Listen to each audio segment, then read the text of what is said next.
ओम नमो भगवते वासुदेवाय।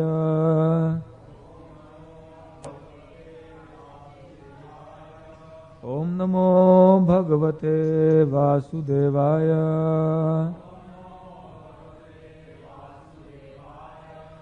ओम नमो भगवते वासुदेवाय।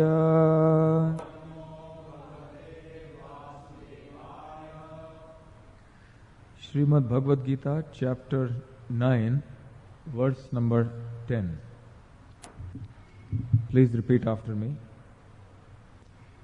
Mayadhyakshena prakritihi suyate sacharacharam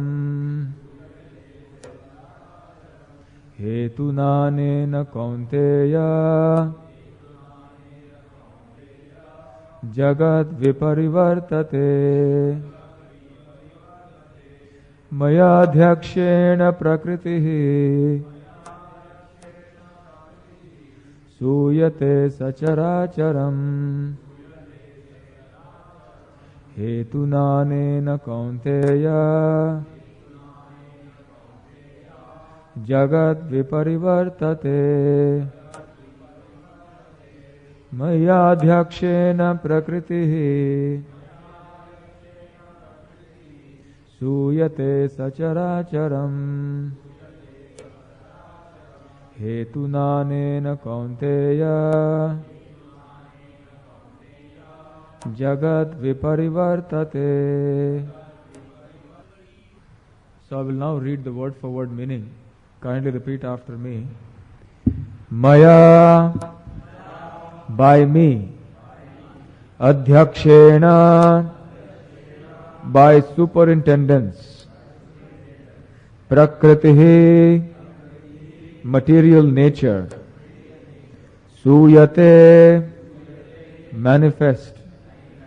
Sa, with.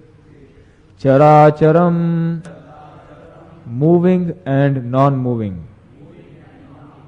Hetuna, for this reason. Anena, this. Kaunteya, O son of Kunti. Jagat, the cosmic manifestation. Viparivartate, is working. Translation by His Divine Grace, A.C. Bhaktivedanta Swami Srila Prabhupada. Kindly repeat. This material nature is working under my direction, O son of Kunti, and it is producing all moving and unmoving beings. By its rule, this manifestation is created and annihilated again and again. Purport, that is commentary by Srila Prabhupada. Quote, it is clearly stated here that the Supreme Lord, although aloof from all the activities of the material world, remains the Supreme Director. The Supreme Lord is the Supreme Will and the background of this material manifestation. But the management is being conducted by material nature. Krsna also states in Bhagavad Gita that of all the living entities in different forms and species, I am the Father. The father gives seed to the womb of the mother for the child, and similarly, the Supreme Lord, by His mere glance, injects the living entities into the womb of material nature, and they come out in their different forms and species according to their last desires and activities. All these living entities, although born under the glance of the Supreme Lord, still take their different bodies according to their past deeds and desires. So the Lord is not directly attached to this material creation. He simply glances over material nature. Material nature is thus activated and everything is created immediately. Because he glances over material nature, there is undoubtedly activity on the part of the Supreme Lord, but he has nothing to do with the manifestation of the material world directly. This example is given in the Smriti. When there is a fragrant flower before someone, the fragrance is touched by the smelling power of the person. Yet the smelling and the flower are detached from one another. There is a similar connection between the material world and the Supreme Personality of Godhead. Actually, he has nothing to do with this material world, but he creates by his glance and ordains. In summary, material nature, without the superintendence of the Supreme Personality of Godhead, cannot do anything. Yet the Supreme Personality is detached from all material activities. Unquote. Om Ajnana Timirandasya Jnananjana Shalakaya Chakshurunmilitam Yena Tasmai Shri Gurave Namaha. Jai Shri Krishna Chaitanya Prabhu Nityananda Shri Advaita Gadadhar Shrivas Adi Gaura Bhakta Vrinda. Hare Krishna Krishna Krishna Hare Hare, Hare Rama Rama Rama Hare Hare. In the 8th chapter of the Bhagavad Gita, Lord Krishna has described that this material world is created, it is maintained for some time, and then it is annihilated. And all these, Lord Krishna says, are going on because I am in control. I am the one who creates, I am the one who maintains, and I am the one who destroys. Sometimes the word God is referred to by his abbreviation God as being the generator, operator, and destroyer. Generator means that he is the source of everything, operator means that he is the maintainer of everything, and destroyer means that ultimately he annihilates everything. That is the meaning of God. So he says that this entire creation is being maintained, produced, and destroyed ultimately by him alone. So when we look at this universe, the vastness of it, we may think that this is such a gigantic task that perhaps God has to be struggling and working all day long, day after day, just to do this. But actually no. What is he saying? He says in the previous verse, Nachamam tani karmani nibadhananti dhananjaya. He says, although I am doing all these things, but this work cannot bind me. I am ever detached from this. I am seated as though neutral, as though I am not very much concerned with it. It doesn't require God to be intensely involved. He can just sit back and automatically all his work gets done. How is that? We can give a simple example. Even in this world, we see a very rich man. If he owns many factories and industries, he is sitting in his air-conditioned cabin, or perhaps he is going to play golf in the morning, and his businesses all over the world are running. How? Because he has money power. Because he is paying all the managers, he is paying all the officers.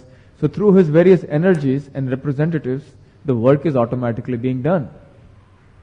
Similarly, in the Svetashvatara Upanishad, it is declared, Parasya Shaktir Vividhaiva Shruyate, that Lord Krishna, he has diverse energies, many energies, inconceivable energies and potencies. Svabhaviki Jnana Balakriyacha. And because of these unlimited energies and potencies, he is doing anything and everything. Simply by his desire, his energies and representatives are fulfilling his purpose as if automatically. So to one who is not very perceptive, he may think that everything is going on in this world automatically. Yes, it is going on automatically, but behind this whole machinery of the universe, there is a supreme brain. There is a supreme intelligence who is controlling everything. It is not that it is happening just by itself.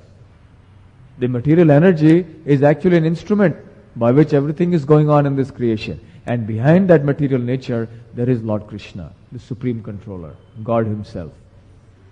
We can see that in nature there are so many beautiful flowers. And a tree is producing hundreds and hundreds of such flowers. perfect with its leaves, petals, and buds, and so on. And if you want to paint that flower and make an exact replica of that, it takes so much time, energy, talent, and even then, you may not be able to make a perfect copy.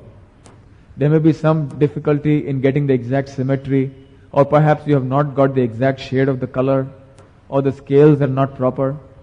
So to just make an imitation painting of one flower, it takes so much of time, energy, and then too it may not be perfect.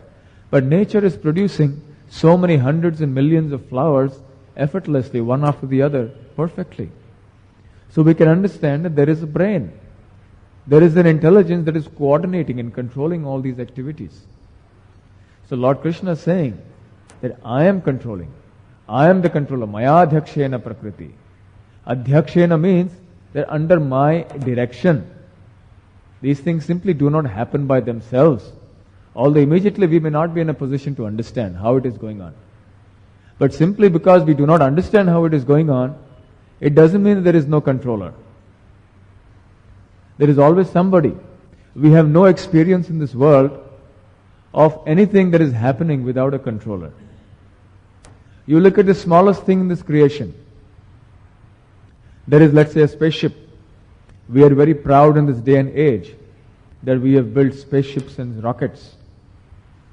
And how much energy, how much time, how much money, how much expertise of thousands of scientists and engineers and administrators goes behind making one little spaceship and sending it into orbit. And very often we see that launch is also a failure. So how much of technical expertise, how many scientists are required for this one little spaceship, which is actually just like a plaything. It is like a toy, just a few kilograms in weight. In nature we see there are millions and millions of planets, which are trillions of times heavier than one little Sputnik or little rocket. And these are effortlessly floating in space. They are moving perfectly in their orbits. Precisely. So much so that you can tell the time by the movement of these planets and stars. You can predict thousands of years in the future where these planets and stars are going to be in the sky. So it is happening precisely. Where is it all coming from? There is a controller. There is a story of this great scientist, Isaac Newton. Isaac Newton, he was a believer of God. But one of his friends, he was an atheist. And one day, when Isaac Newton went to his house, he saw that there was a very wonderful model of the solar system, with the sun in the center and the planets all around. And all these were connected by a crankshaft, so that whenever he turned the crankshaft, automatically all the planets would move in just the perfect order, all around the sun. And they were all built to scale, with the planets in the proper ratios and proportions. Very wonderfully designed. So, when he saw this, he said, "This is very wonderful." And his friend asked him, actually it was Isaac Newton's. This machine belonged to Isaac Newton. So when the friend came to Isaac Newton's house, he asked him, "Who has built this machine?" So Isaac Newton wanted to make a point. So he said, "Actually this machine, it just came by itself. There is nobody who made it. It just happened by itself." So his friend naturally just thought he was making fun. So he said, "Come on now, you be serious and tell me, because I also would like to have a similar machine in my own house. It is such a wonderful thing." He said, "No, believe me, I had just kept some plaster of Paris in my room last night. And when I came in the morning, lo and behold, I saw suddenly all this whole planets and stars, this whole machinery just there." So the friend persisted for some time, then he got angry and he said, "Okay, if you don't want to tell me, then it's all right.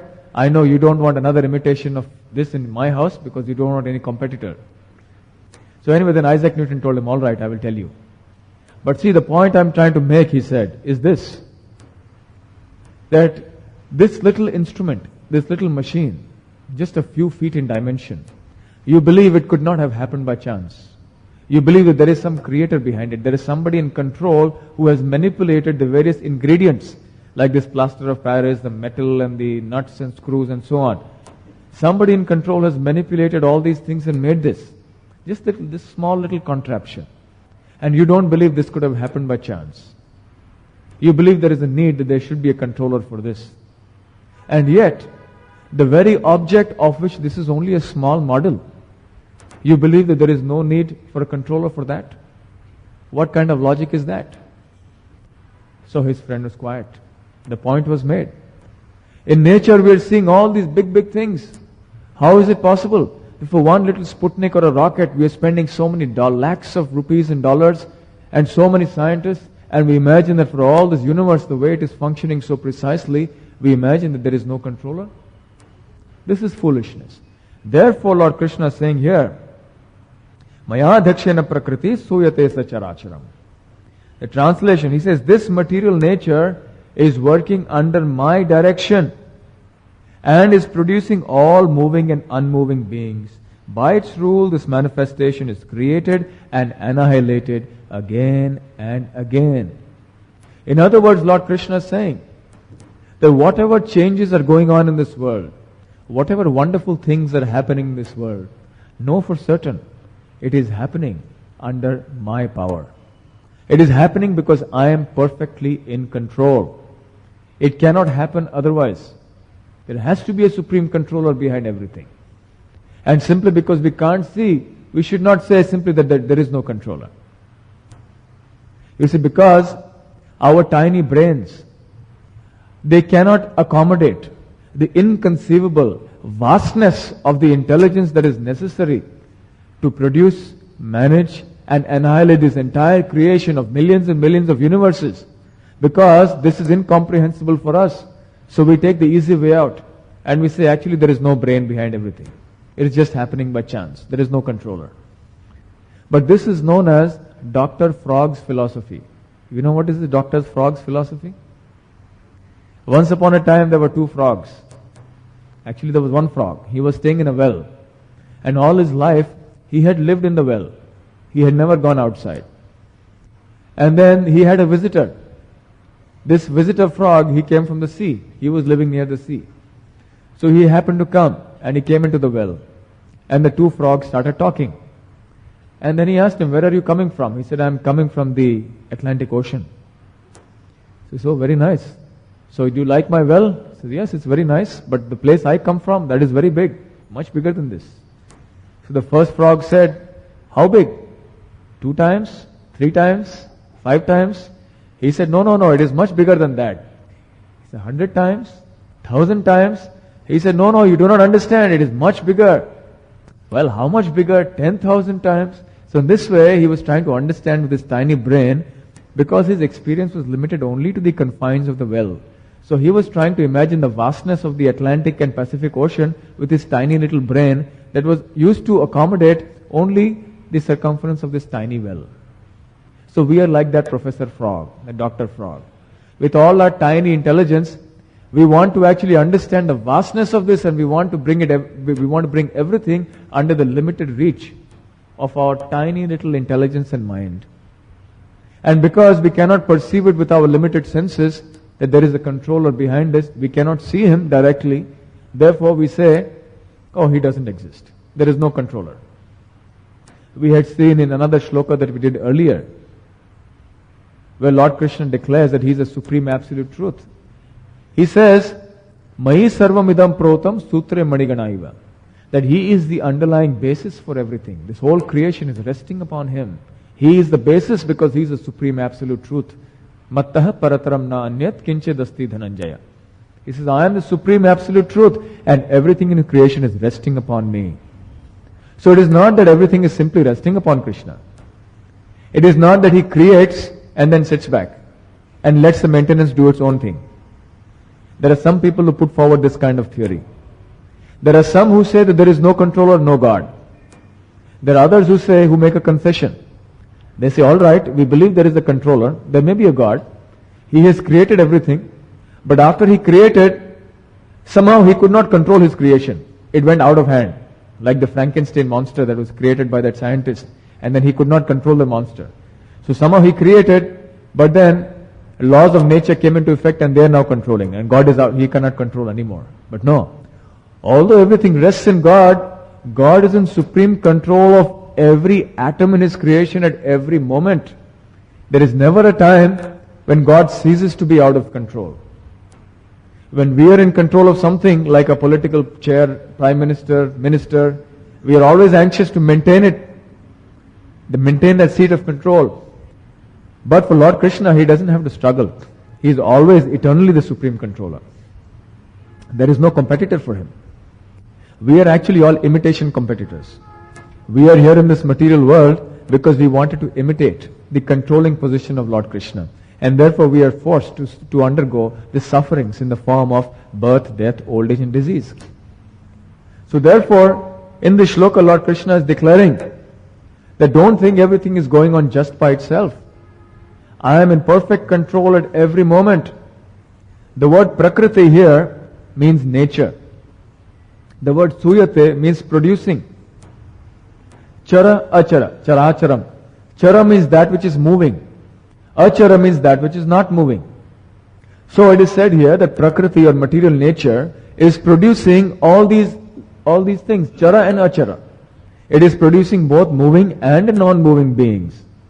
But Lord Krishna is saying that this prakriti is not producing chara and achara independently. It cannot just do without any controllership.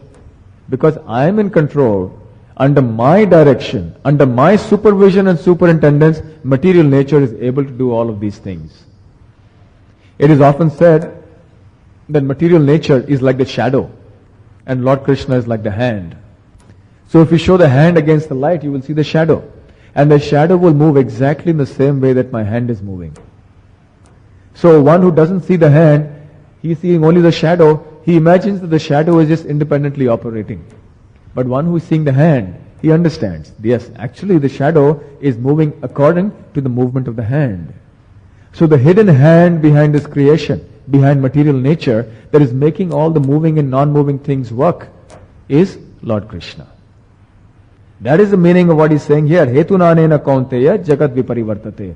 So all the changes, everything here is going on because of Lord Krishna behind. There was one scientist some years back. He was a Nobel Prize winner in chemistry. So he was giving a lecture in which he said, there is no need to believe in any God because all this life is simply coming from chemicals. By chemical combination, life is coming about. So he was listing out the various chemicals from which he said life will come. At that meeting, one of Srila Prabhupada's disciples was also present. And he happened to have a PhD in chemistry. So he stood up and he asked this gentleman a question after the lecture. He said, you are saying that life is caused by these chemicals that you have listed out, 1, 2, 3, 4, so many of them. Suppose I give you all these chemicals in exactly the proportion that you want. Can you produce life? So he said, that I cannot say. So you see, these people who are atheistic in mentality, their vision is imperfect. Their knowledge is incomplete.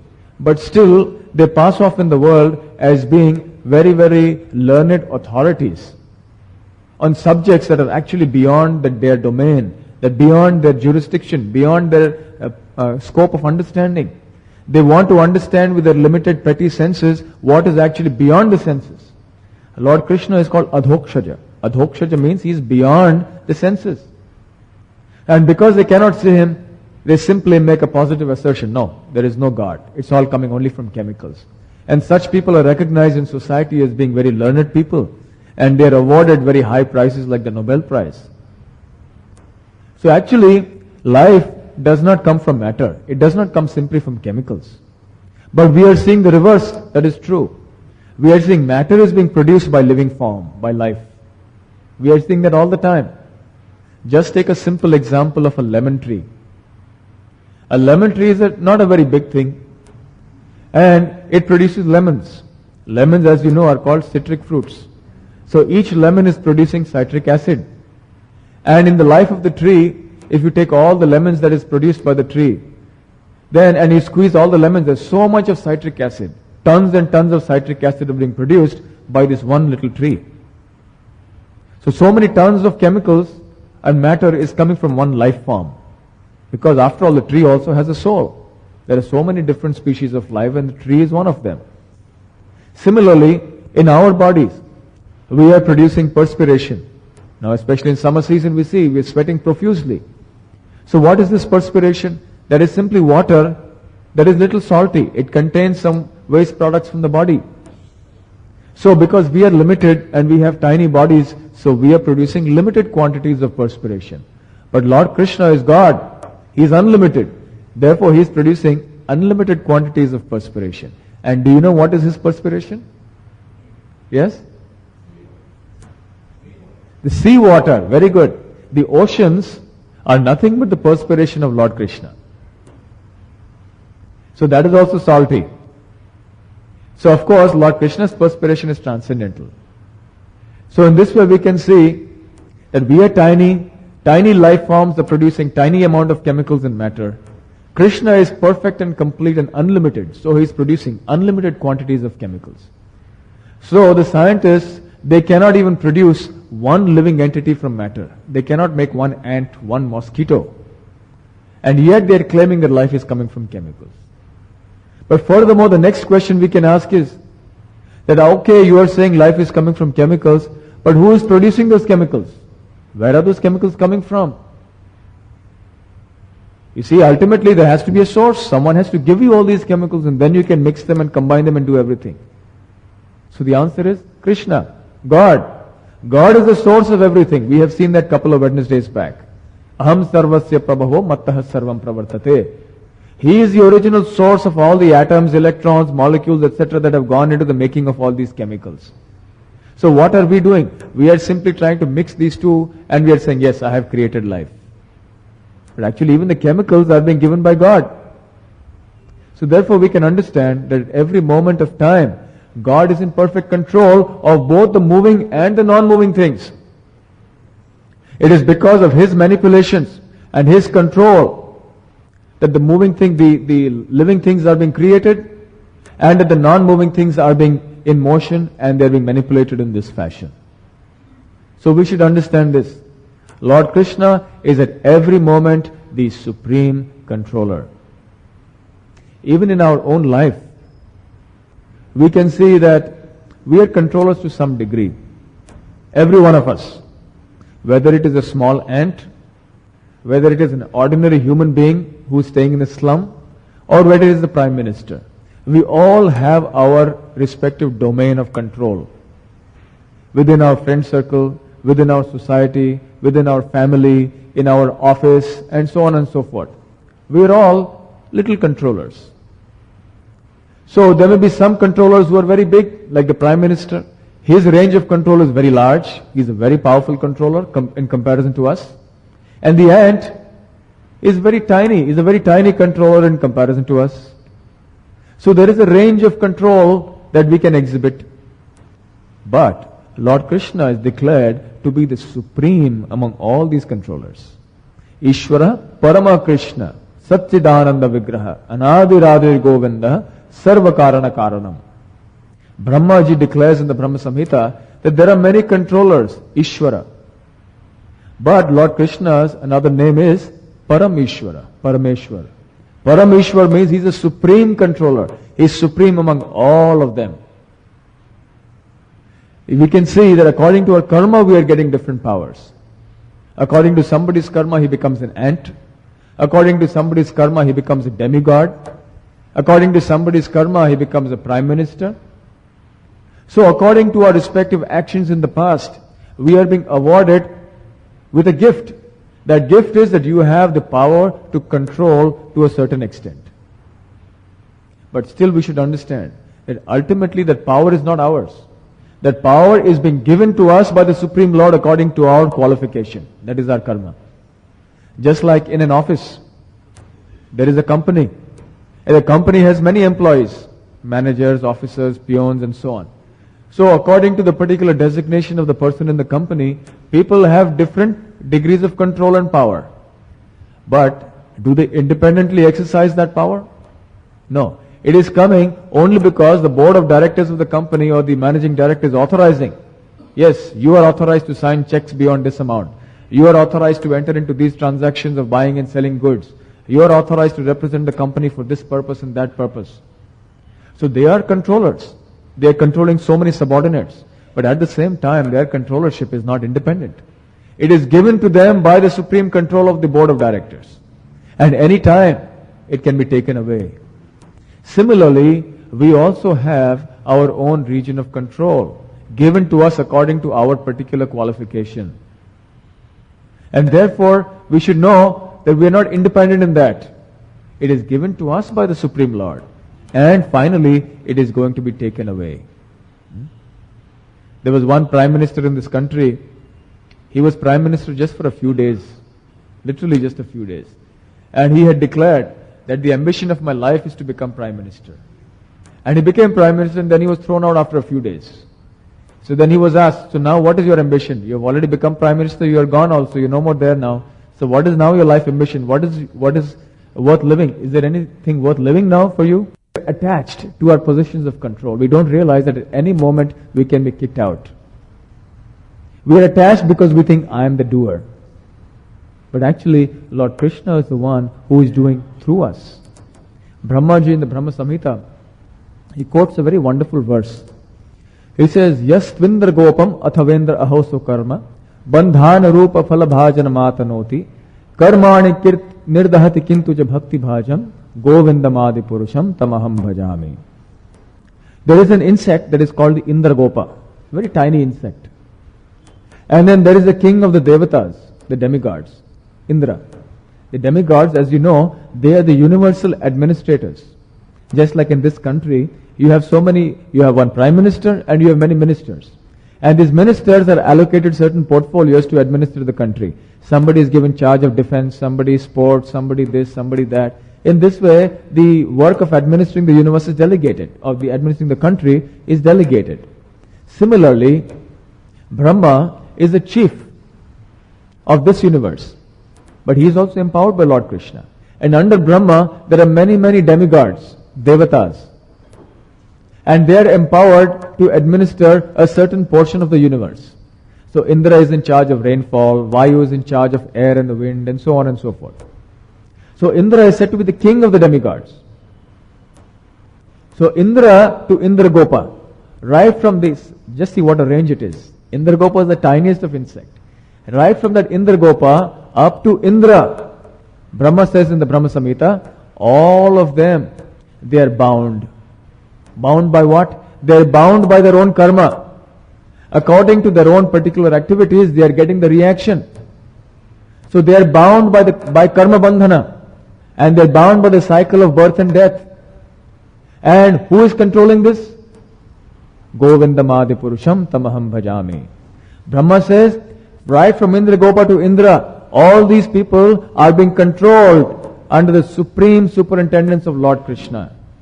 And he says, the one who surrenders to Lord Krishna and worships him, automatically he becomes free from this karma bandhana. That is the position and power of the Supreme Lord, who is controlling even the most powerful of all controllers in this material world. Lord Brahma, he is even more powerful than Indra. And yet, sometimes when he is faced with the immense power of Lord Krishna, his mind gets baffled and bewildered. In the last few sessions, on some occasions, I described to you a wonderful story of how Lord Brahma once upon a time had stolen the calves and the cowherd boys who were accompanying Krishna when he enacted his pastimes here in this planet Earth just about 5,000 years ago. So another nice story is given about how Lord Brahma was baffled when he actually came face to face with the power and the control of Lord Krishna. As you know, 5,000 years ago when Lord Krishna appeared on this planet, he enacted his childhood pastimes in Gokul, Vrindavan. Then he went to Mathura for his boyhood. And his adulthood, till his disappearance from this planet, he spent in Dwarka city. So when he was once in Dwarka, Lord Brahma, who is the secondary or empowered creator of this material universe, he came to Dwarka to see him. And he was at the gate and he told the doorkeeper that I would like to see Lord Krishna. So the doorkeeper dutifully went up to Lord Krishna, who was inside the palace, and he informed him that Brahmaji is here to see you. So Lord Krishna told the doorkeeper, please ask him, which Brahma? So the doorkeeper went back and said, well, Lord Krishna wants to know which Brahma has come. So Brahma was confused. He says, what is this? Which Brahma? How many creators can there be in one universe? There can be only one creator. I thought I'm the only Brahma here. What is the meaning of which Brahma has come? So he said, anyway, please tell him that the Brahma with 4 heads and the Brahma who is the father of the 4 Kumaras has come. In this universe, the Brahma has 4 heads. So he can see all 4 directions. And he is the father of the 4 Kumaras. He is the father of many other living entities. He is the original father in this universe. So he said, please inform Lord Krishna, the father of 4 Kumaras, the 4-headed Brahma has come. So then Lord Krishna gave permission. Yes, please ask him to come inside. So Lord Brahma came in. And when he saw Lord Krishna, he offered his obeisances. And Lord Krishna asked him, yes, what can I do for you, Lord Brahma? How can I serve you? What desire have you come with to see me? So Brahmaji replied that, my dear Lord Krishna, my purpose for coming here to see you, I will tell you later. But before that, I have one question that I would like to ask you because I'm very puzzled.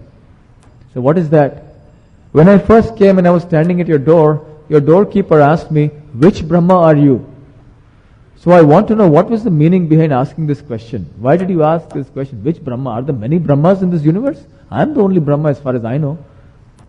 So Lord Krishna, he smiled. And then he meditated for a moment. And immediately what happened? All of a sudden, to the utter astonishment of Brahma, what did he see? Millions and millions of Brahmas suddenly appeared in the room where he was standing with Lord Krishna. All of a sudden.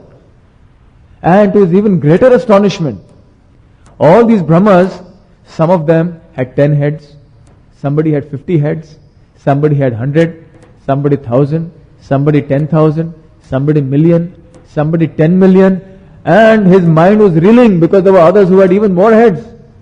And there were others who had countless, just beyond his counting capacity, beyond Brahma's counting capacity, imagine. So he just was completely bewildered. He was just standing there speechless with his mouth open and eyes wide open, wondering what is going on. Who are all these Brahmas? They look exactly like me, but only thing is the number of heads are so many more. So he was just watching. And then all these Brahmas came and offered their obeisances. And they all touched their heads to the lotus feet of Lord Krishna. And all of them were able to touch his feet. Just try to see.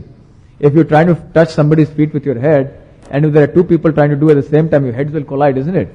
Simple logic. But here millions of Brahmas with their millions of heads were simultaneously bowing down their heads and their helmets. They touched the floor and they touched the lotus feet of Lord Krishna. And Lord Krishna was there. They were all doing it simultaneously at what appeared to be the limited place of Lord Krishna's lotus feet. And when their helmets collided, it created a tumultuous sound. And they were all able to be accommodated at the lotus feet of Krishna. So Brahmaji just couldn't understand this. He was just watching. And then all the Brahmas said as if in one voice, that my dear Lord Krishna, you have called us here. So please tell us what your orders are, and we will carry your orders on our heads, and we will go back. So Lord Krishna says, yes, I just called you here to ask you, how is everything going on in your particular universe? Is everything all right? Are the demons creating any more trouble? So each Brahma replied, as if in one voice, my dear Lord, thanks to your advent, there were some demonic people on this earth, but you advented, and you killed all of them, and now there is great peace. So you see what was happening? There are millions and millions of universes, limitless. And each of them is being controlled by a Brahma. Brahma is actually a position. Just like Prime Minister is a position. Prime Minister is a person, but he has a name, Mr. Narasimha Rao. It is not that Mr. Narasimha Rao is always the Prime Minister. So according to the person's qualifications, somebody becomes Prime Minister, then he goes out, somebody else comes in. In this way, Brahma, Indra, Vayu, etc., they're all posts. They're positions like Prime Minister, Finance Minister, Defense Minister. So each universe has a set of controlling deities, demigods, headed by Brahma. And then there is Indra and all the other demigods or devatas. So this is just like there are so many countries in this planet. Each country has its own ministers and king and prime minister and so on. So like that, there are millions and millions of universes in this creation. Each universe has its own Brahma and has its own devatas, has its own Indra. own Shiva. And along with the Brahmas, what did Lord Brahma see? Our Lord Brahma. He saw all the Indras were also there. Not just one Indra, but all the countless Indras from the countless universes. They were also present there. And in addition to that, even all the Lord Shivas were there. So this was too much for Brahma. He just couldn't take it. It was just beyond his capacity to understand. But still he was tolerating somehow and just seeing this wonderful exhibition of Lord Krishna's opulence. And he was seeing this. And then he understood that actually each of the Brahmas was thinking that I am in my own universe only. Each Brahma did not understand that they were actually being called to the universe of our Brahma. Actually they were in this universe. But by the mystic power of Lord Krishna, each of those millions of Brahmas imagined that they were in their respective universes and that they were seeing Lord Krishna in their universe. And what is more, each of them could not see the other Brahmas. Each Brahma thought he was the only Brahma who has been called. And the only Brahma who could see everything that was going on was our Brahma. So he could understand and see all this happening, but each of the other Brahmas could not understand. They thought that they are the only ones being called by Lord Krishna. And they thought that they are being called in their own universe. So in this way they said, my Lord, by your advent, because you have advented on this planet, therefore all the demons have been killed and our order is restored by your grace. So we are very happy. So he said, okay, now you may leave. So they all again bowed their heads. Again there was a tumultuous clash of the helmets as they all bowed their heads at one time. And then again they all departed to their respective universes. So then Brahma was just sitting there wondering what is going on. And then Lord Krishna turned to him. So my dear Brahmaji, now have you understood? So let us see what Brahma replies. You can imagine if you and I were in Brahma's position, what would we have done? Anyway, Brahma, let us see what he says. After observing all these opulences, the four-headed Brahma of this universe was astonished. He again came before the lotus feet of Krishna and offered him obeisances. Brahma, he said, whatever I formerly decided about my knowledge, I have just now had personally verified. There are people who say that I know everything about Krishna. Let them think in that way. As far as I am concerned, I do not wish to speak very much about this matter. Because he now understands there is no use. Whatever you speak about Lord Krishna, you can never understand him completely. So what he's trying to say is, I have given up. Now no more I want to attempt to try to describe your power and your glories. So he goes on, O my Lord, let me say this much. As far as your opulences are concerned, they are all beyond the reach of my mind, body and words. Completely beyond me. So I am surrendered to you now completely. And then Lord Krishna describes that your particular universe extends 4 billion miles. That is our universe. And that is why you have only 4 heads. But he says there are other universes which are 10 billion miles across, 100 billion miles, 1 trillion miles, 100 trillion miles, and trillions and trillions and trillions of trillion miles long. And there are some which are unlimitedly long, which you cannot conceive of. And each of them has a Brahma who is in charge. And therefore, the bigger the universe, the larger the number of heads on that Brahma. So in this way, he was telling our Brahma that your universe is just an insignificant little universe. Just one tiny little universe. And you are also a tiny little Brahma. So now try to understand your position, he told him. So, according to the size of the universe, there are so many heads in the body of Brahma. In this way, I maintain my innumerable universes. No one can measure the length and breadth of 1/4 of my energy, which is this material world. So just try to think about what Lord Krishna said and what is Brahma's experience. This one little tiny universe. If you look up into the sky, you're seeing so many planets, so many heavenly bodies.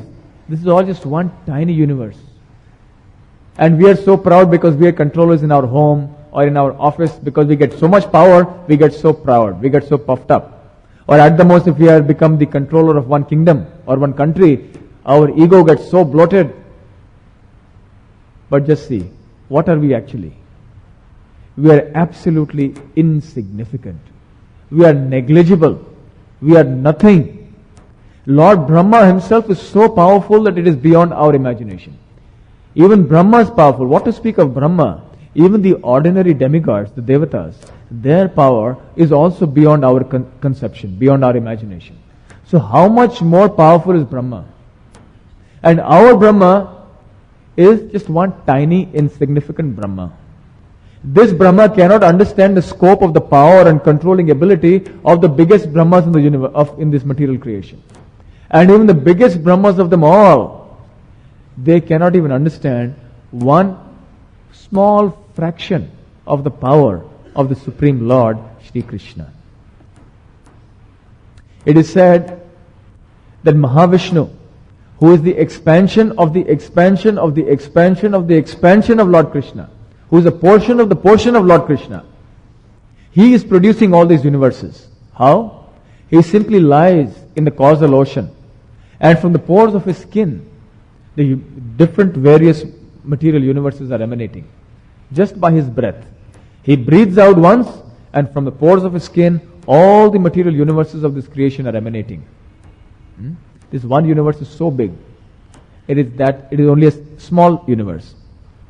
Imagine the biggest universes, which are trillions and trillions of miles across, and they are only as big as the pore of the skin of Mahavishnu. And when he breathes, all these universes go out. And when he breathes in again, and when he inhales, all these universes come back into Mahavishnu. Then Mahavishnu again breathes out, again another creation starts.